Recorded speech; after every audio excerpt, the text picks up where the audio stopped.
Hey, no tripod this morning. I'll give you a little view of the wintry goodness out there on my recycling bin. I'm actually sitting in the recliner for a minute. I was watching kind of a little spiritual video this morning. Not spiritual, kind of like deep mind thought video. Um, if we haven't met before, my name's Diane Hockman. I'm sorry about the sun kind of glaring off the window. But I'm just going to do the video now. This is my Starting Over series. I've been in the home business for 22 years, but went through some personal stuff and kind of just basically stopped working and lived off residual income for many years. And now I'm back in the trenches, so I thought I'd document it, share it with people, share who I am and the types of trials and tribulations I have in my business to see if they might, hearing about it might help you realize that you can overcome anything that you have going on for you. I tend to cut these in case you're joining us at this late stage. We're already however many days in, 13 days in. I just cut these videos raw. I cut these videos with nothing, no filters, no nothing, including no makeup half the time. So with that being said, I think I'm going to turn the camera this way. And that may be worse. So I want to talk about emotional responsibility. Okay. Emotional responsibility.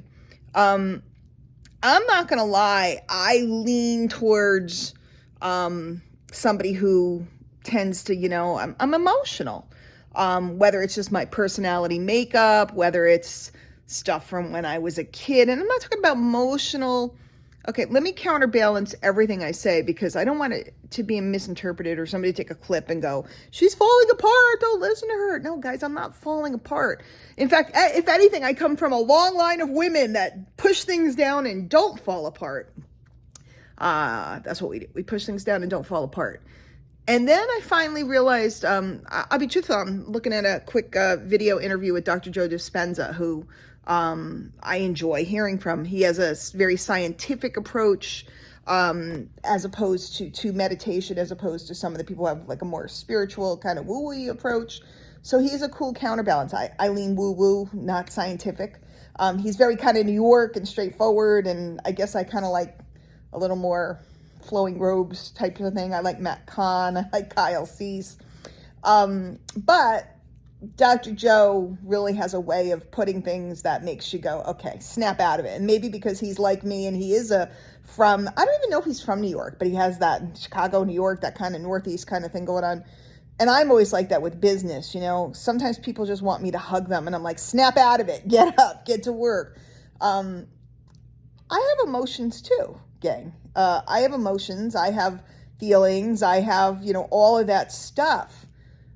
But I also know that my business is how I make my living.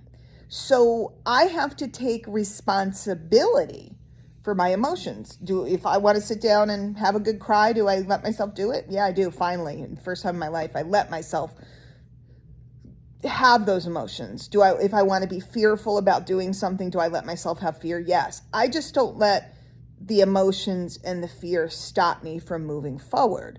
What I do is I sit and observe them. So what is it that I'm really afraid of? What is it that are really bothering me? 99.99999% of the time, I know these angles are bad.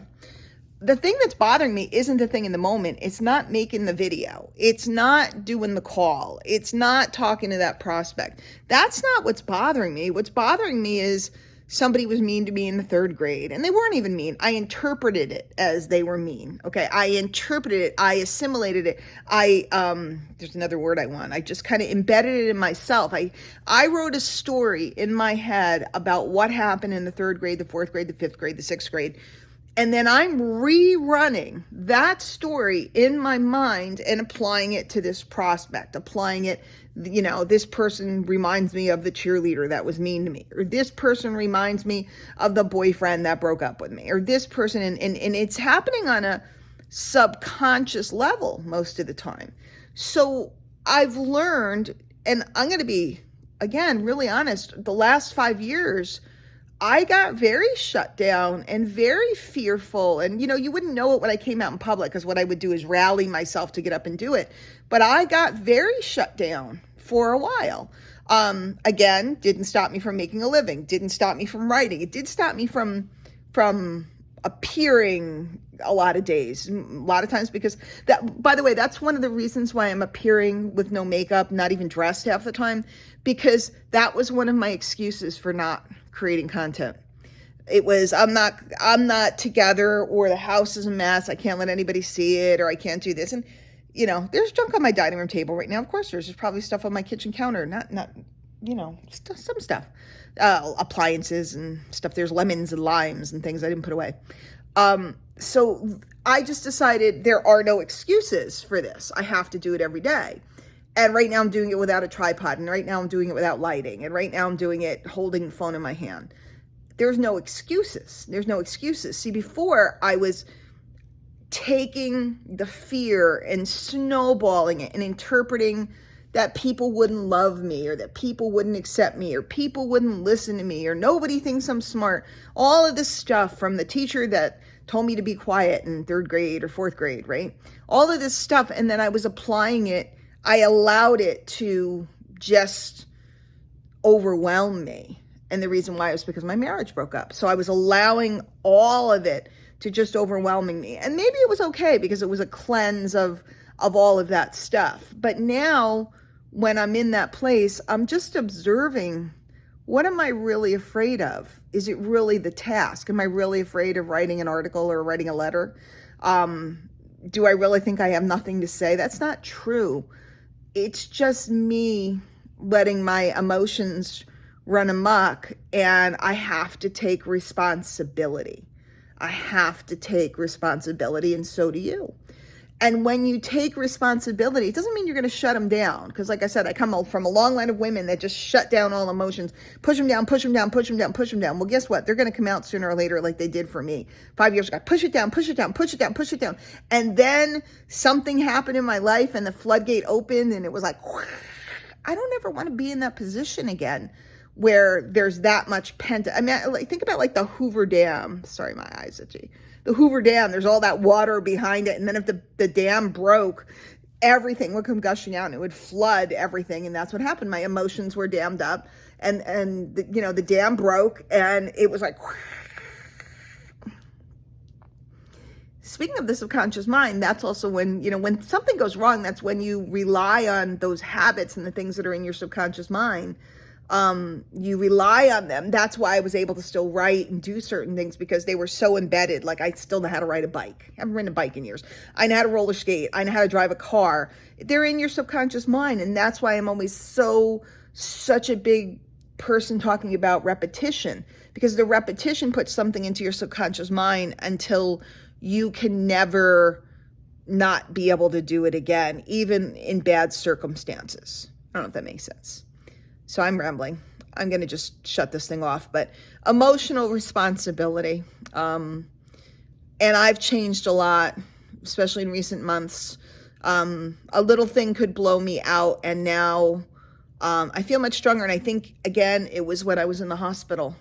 When I was in the hospital and I was really scared and I was alone, I only had me to count on. And all of a sudden I stopped looking to everybody else to make it better. My parents can't drive. My one daughter has a autoimmune disease and couldn't be around COVID at all, or hospitals. She would come, obviously, if my life were at risk. But my other daughter literally had just moved and started a new job, and I certainly didn't want to disrupt her. In fact, I had just driven her down to New York. That's it. That's who I have here. Luckily, I had a friend who was here. So that's it. And P.S. and by the way, I'm not going to make a big deal out of this, and I need more tests, but I got back a bad test result yesterday. I went for a mammogram and a chest x-ray, and the mammogram was good. And then I thought, when I read the chest x-ray, I thought it was good. It meant improving, but the lung doctor's office called and they want to do all these other tests because there's residual scarring and stuff from COVID. So I may be going down another road. I don't know. And it scared me for a little while because, what do? You start Googling all that stuff.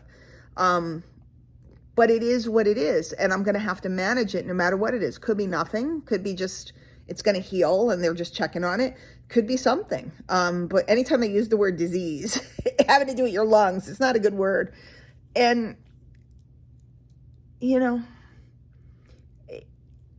I'll do another video about some of the deeper stuff, but here I am. It's me. And I can choose to fall apart. I can choose to stuff it down, or I can choose to be in the now right now. And right now I feel great. In this moment, I feel great. I don't have any breathing issues. I just did my exercise. It doesn't feel like anything's wrong with me. In fact, everything feels right with me right now. For the first time in a long time, everything feels right. So why would I let this tell me that something's wrong? I don't know. Just seems to me that that would be kind of weird, goofy. So I'm going to get on with the day. I got a lot today. I got the wake up call, and I got trainings, and I got all access pass, and it's going to be a busy day. Got to run some errands. I hear the temperature is going up to a whopping 40 degrees, which is going to be pretty gosh darn warm. So I'm going to run some errands today. Go out while it's better. And then I hear we have another big snowstorm coming. So got to batten down the hatches for that. All right. I'll see you guys tomorrow. Emotional responsibility. Start learning how to take it. It'll change your business.